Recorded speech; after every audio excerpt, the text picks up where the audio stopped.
services at an agreed upon rate. They create what's called a network.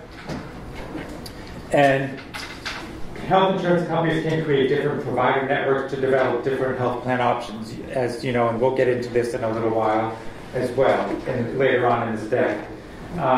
So before a consumer enrolls in a health insurance plan, it's important that the consumer carefully reviews the networks, the provider networks, to make sure that the doctors they want to see and the pharmacies they want to go to participate in the health plan they choose.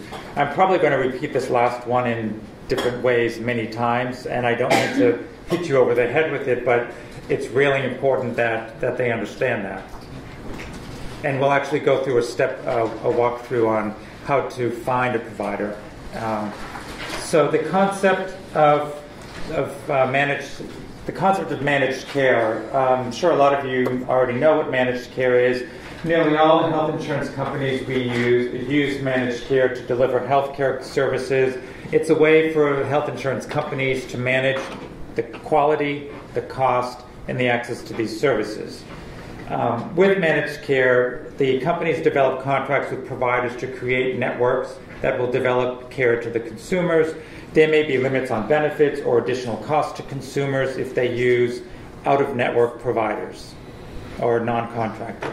Examples of this are HMOs, health maintenance organizations, point-of-service plans or POS, PPOs, which are preferred provider organizations, and these vary by consumers' access to providers, and we'll actually look at more of this in a little bit detail after.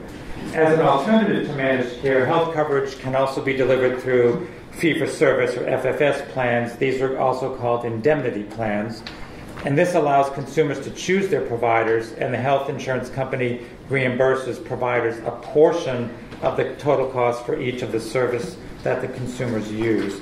And we have a little bit more detail on this page, the pretty blue balls here. But you can see we have the concept of managed care. I talked about going from the most restrictive to the least restrictive. We have the health maintenance organizations, or HMO, point of service, the PPO, the preferred provider organizations, and then the fee-for-service, or FFS.